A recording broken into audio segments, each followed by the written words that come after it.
Tuesday, November 14th. Everybody, please stand and join me in the Pledge of Allegiance. I pledge allegiance to the flag of the United States of America and to the republic for which it stands, one nation, under God, indivisible, with liberty and justice for all. All right, roll call from my right, please. Justin Doyle. Robin Bowman. Eric Prime. CJ Frankfurt. Mark Needle. Rob Daniels. Fantastic. All present and accounted for. Did everybody have the opportunity to review the minutes from the October 12 meeting? And if so, Chair will accept the motion to approve those minutes. So moved. The motion, second. Motion and a second. Any discussion? Hearing none. Roll call vote, please. Aye. Aye. Aye. Aye. All right. No old business on the agenda, so new business. First item is a resolution 2023-04, an amendment to the economic development area. There was something. It's Baker Tilly. Baker Tilly.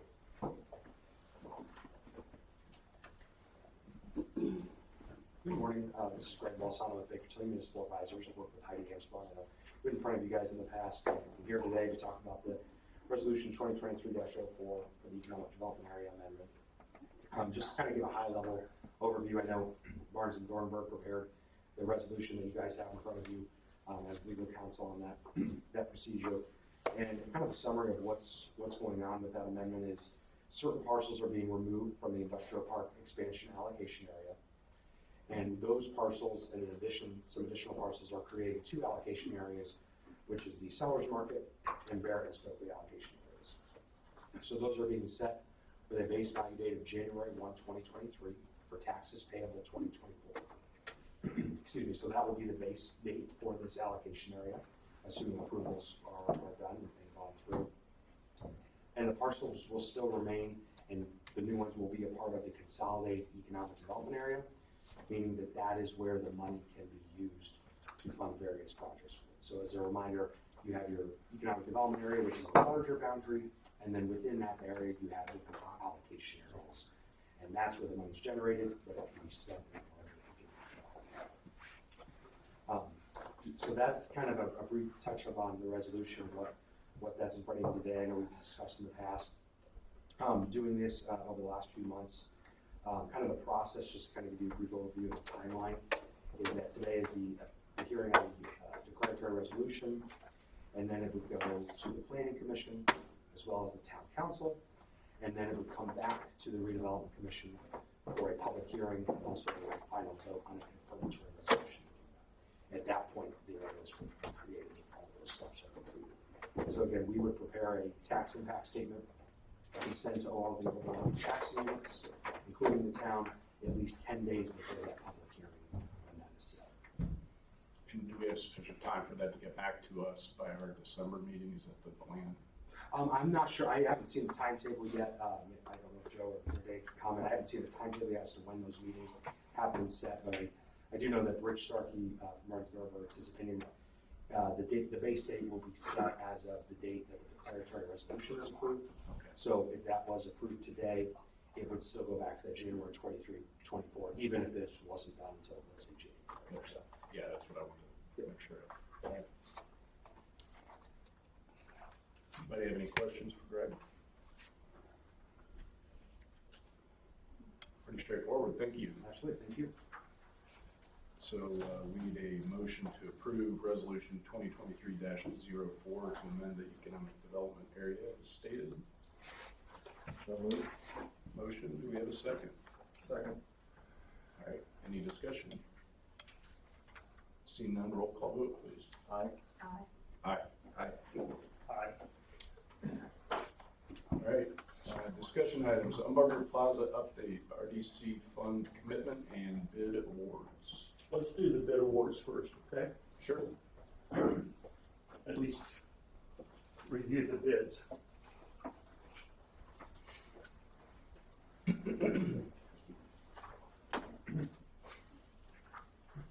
You have in front of you a bid tabulation.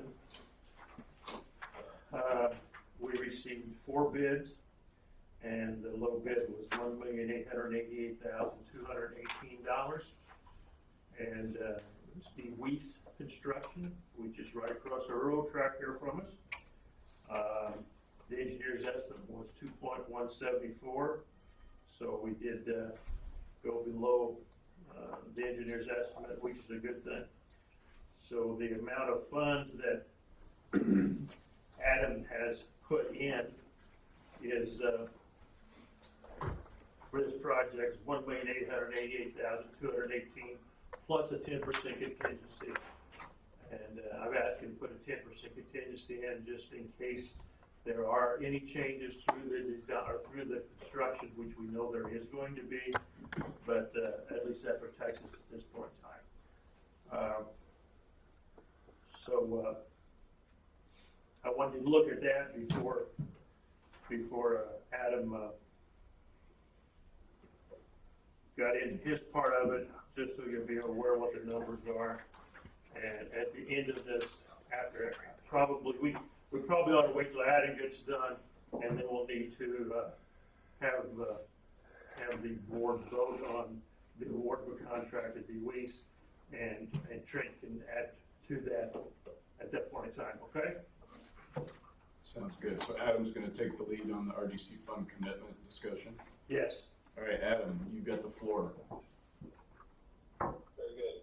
And I'm going to try to talk as loudly as I can. And then please let me know if I need to recover anything. First question for the commission members. In your packets, I believe you received a 2-page memo of cash flow prepared. Yeah, we've got that in front of us. Okay, great. I'm going to talk through a high point stuff on both those. Starting on page 1, really just describe the capital contribution for the downtown plaza that was discussed at the last meeting, some of the major assumptions that were used. I know the Redevelopment Commission asked for more of a detailed cash flow analysis to support the additional capital contribution to fund the RDC portion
them to issue anything, it just gives them gives the redevelopment commission the opportunity to be reimbursed for this project cost from future issues of bonds if the commission at that time chooses. And then the last would be this forecast does assume that this is a major capital project from a cash perspective that the Bargersville Redevelopment Commission really underpaid in 2024. So because of the number of assumptions in this forecast, we would definitely recommend that the RDC, wait to commit any additional cash dollars to projects until after, the 2024 if distributions are settled or until this project is further along from our perspective. But in any event, it does seem from a feasibility standpoint that the additional $632,000 cash is feasible, and that would bring the RDC's total contributions to the downtown plaza to $900,000, of which the majority of that is $270,000 has already been committed to design. So with that, I'll pause and maybe the questions.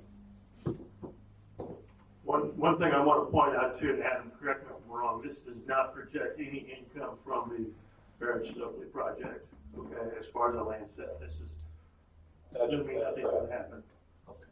That was my first question. So the one, and I probably just missed this or forgotten it. The one thing I look at is the operating revenue in 24, 25, 26, and the big one is Whiteland Road.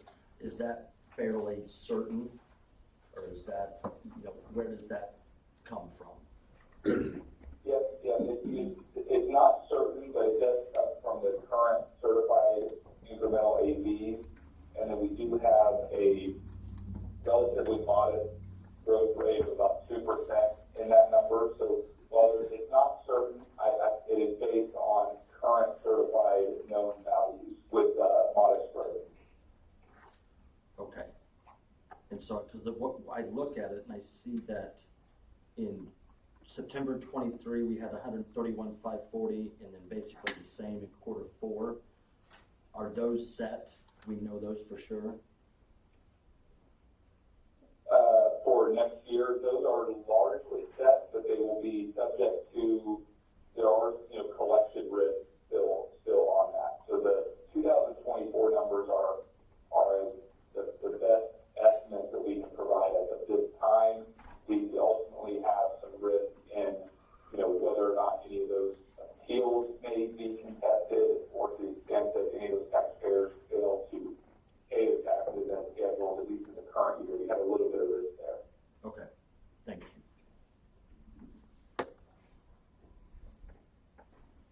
And what's driving the increase of the revenue on the 135, where it's on the line item when it goes from Q4 2024 to 2025? The Whiteland River, Yes, what's driving that? Yes. Just 2 quarters. It's Combined. two Okay. quarters, yeah. Yeah, absolutely. So the Q4 24 is just that second half, the fall distribution, whereas the 2025, just for sizing of the sheet, I put them all together in annual. So it's those two together with 2% growth. Could you explain the reimbursement resolution a little bit? When you're talking about this 60 days, is that we only can call back or do a reimbursement resolution for the expenditures during a 60-day period, or how does that work? Yes, and I don't know if David or Ellen are there, but you have 60 days from the first expenditure to adopt the resolution.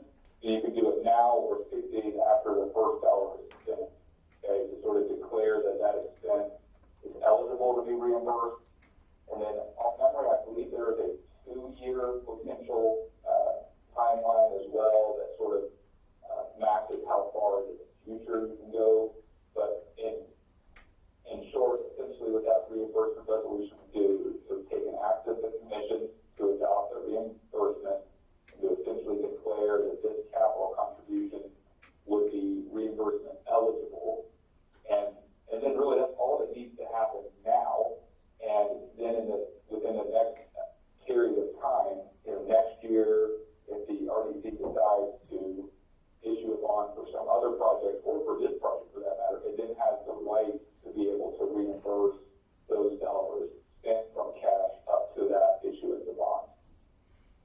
Adam, this may be kind of a legal question. If you're not comfortable, let me know. But what is the downside what is the downside of doing a reimbursement resolution if it just opens that option? Yeah, I don't want to get into the legal, but from the finance side, I see no downside. I actually, it's why I put it in our memo, is I think it's a good option to just have on standby, because the reality is if you never issue bonds, you just pay for the project out of your accumulated surplus, then if you never reimburse it, there's no change in plan. I just wanted to provide the RDC that option to where in the future, if they want to get reimbursed, that you don't lose that right. And from my perspective, there is no downside that I can foresee. And I think, Mark, to your question, because I was actually ironically reading this last week in some of my boot camp stuff that I'm going to, but the reason to do this is just say we get to 2025 and that 336 from Whiteland Road doesn't materialize. Then when we issue bonds and we've passed this resolution, we have to issue, let's say 500,000 bonds to make up for it. We can reimburse ourselves all the expenses all the way up to that when we issue that bond. So the 60 days is just the trigger point, Yes. then you have to, for 2 years. Correct. Yes. And just for clarification, Adam, the 60-day clock only starts to run once we actually disperse funds, not when we approve them, correct? That's my understanding. That's correct. Okay. First check is correct. But then we'll need council to actually have a resolution for us to review and approve. So can somebody get word to Ellen or David that we need a reimbursement resolution on the. Already made a note. Awesome. And we can do that in December ahead of time if we need to. Yeah, I put out, I have it ready for you in December. Fantastic. All right, any other questions for Adam? Adam, anything else? No, thank you all. I hope this was helpful, and we look forward to being on standby to answer any other questions. Have a nice day. All right, appreciate it.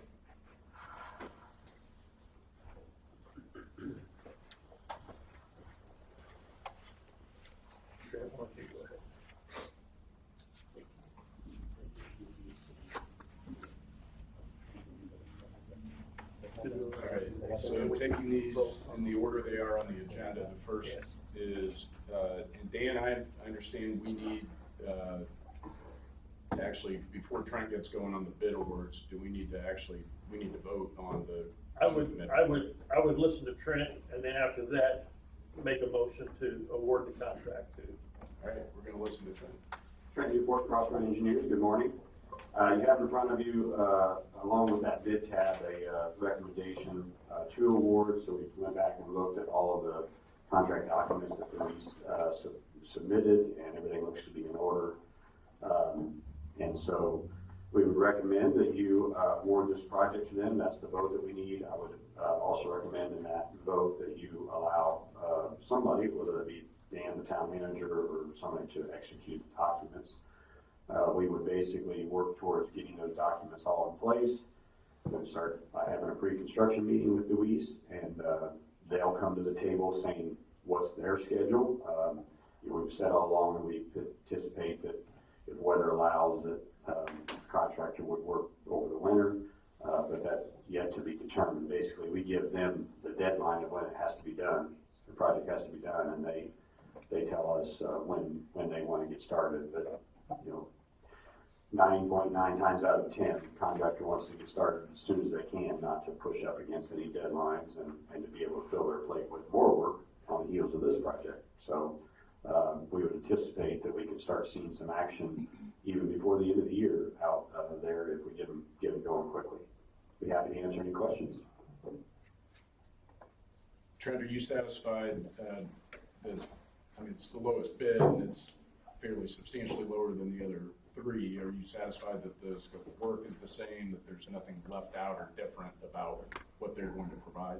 Yeah, I mean, we went through and had some questions we had some addendums to the project that answered some different things. And so, yeah, no red flags at all.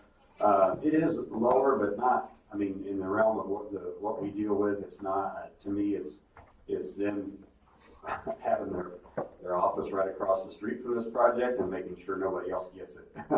But we were real happy with how the bids came in as far as kind of in a range. And, you know, it definitely is not so low that it gave us any kind of a scare. This is, I think, a little bit out of the realm of what they do, the nature of the project, but they do a lot of, you know, construction. And so I think their experience and just the fact that they want to be part of this that's right across the street, really looking forward to having somebody that's that tied into the project and the community to be involved. You know, I think they're going to want to do a really nice job on it. Tell me a little bit more about your statement. It's a little bit outside the realm of what they do. Park type construction is, from what I quickly did a look on their Google, you know, just Googling their website, I think they do a lot of bigger commercial type developments. So all the elements that are on the project, building the structure, concrete, you know, everything like that are things that they do.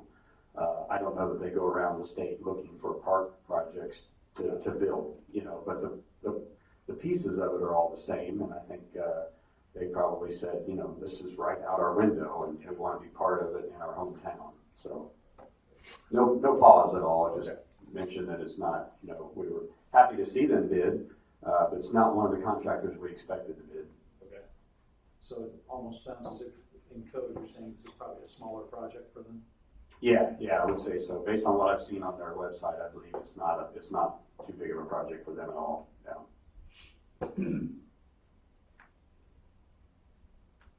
other questions for Trent? Okay, thanks.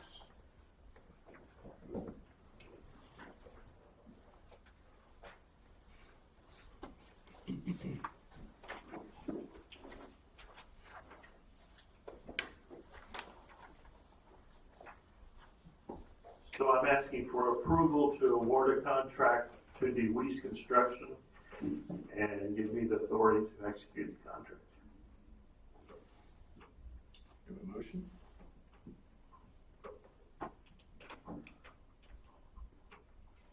I'll make a motion to award the contract to DeWeese Construction and do we need to do that separately or together? It can be the same. And give Dan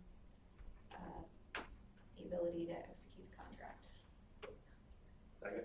Motion and a second. Any further discussion? Seeing none, roll call vote, please. Aye. Aye. Aye. And next Tuesday at 10 o'clock is the groundbreaking ceremony, now that we've got this done. So hopefully you all can make it. It will be, obviously, be right over here. All right, and then we need a vote on the RDC fund commitment as well. Yes. Yes, you're correct. All right, so as I understand it, that is a commitment for 2024 to provide $632,000 toward the construction of the plaza. It's actually more than 632, but you've already committed to 200 and some thousand for the design. Right. Yes. That's in new money. Yes, new money. Any further discussion on that topic, or is everybody So the amount of 632, correct? in new funds being committed? Yeah. And will leave us tight in Q4 of next year, so we're pretty much mothballed until 2025 in terms of new projects, unless something happens like the closing of the flea market area. But Or some other creative method falls from the sky, which I'm not aware of. yeah, right, there could be. I mean, I think Adam did a pretty good job of staying conservative with the numbers, so I don't think there are going to be any great straits other than that, and it could be better news. So we're doing it, pledging it. We are pledging or committing, right? It's a commitment from us on the record to provide those funds. It's fluid, it's the same, especially if we're going to adopt the resolution, or do a reimbursement resolution. Right. Then Yeah, those definitely need to happen hand in hand, so. If there's, what happens with interest rates, who knows? Maybe it goes down and we don't get enough revenue, then we can issue bonds at a lower rate, so there's options. So a motion? Yes, please. I make a motion to approve the commitment, the RDC fund commitment for new money of $632,000 for the Humberger Plaza project. Have a motion, do we have a second? Second. Motion is second, any further discussion? Seeing none, roll call please. Aye. Aye. Aye. Aye. All right. Dan, State Road 135, 144 mixed use project update. That is not advancing as fast as we'd hoped for. They are in the process now of working with the state for their tax credits. It's my understanding that they have now negotiated a purchase price. They're not under contract, but they have negotiated a purchase price for the property to the east, which then consequently makes a redesign that Trent's very much involved in. So it's proceeding, but it's not proceeding as fast as what we had originally hoped for. Acquiring the piece to the east gives them the detention area that they need. Yeah, what they're doing is they're moving some of their units farther east and then putting it in, I believe I'm right in saying this, Trent can correct me if I'm wrong, and then they're moving their detention more centralized, located within the overall project. Yeah, that east end is the high end, so you can't really put the detention there. Right. But it's kind of being able to move it to the west and then have more development area, just in total. But they don't have to do the underground anymore. Right. They'd be able to do a pond, have it as a feature and so forth, yeah. How much more acreage is that? Like, is it expanding the overall? I believe they're using 10 acres of it. And then the Right. remaining part was going to be for some other use or future use. Yeah, I think, I'm not even sure if it's 10, it might be like 7. Okay. It kind of rings a bell, and then it might be 10 total, so there might be another 3 acres that the homestead, the house stays on for now, and is not, Yeah, it's part of open. this phase. If it will drastically change, I know the initial design of Sal's initial, but I didn't know if it was. It's going to be kind of cool because it's going to be on the hill instead of flat. The overall project's going to be. But we have not seen the revised site plan, so that's really all we know about it right now. Okay?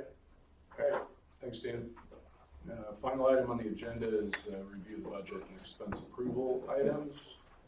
I don't know what page it is, but if you scroll down, oh yeah, it's 22.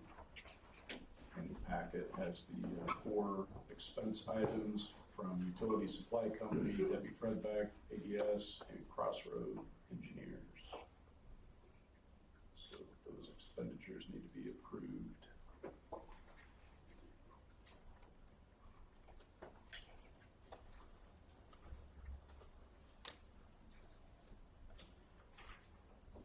Motion to approve the 4 expenses,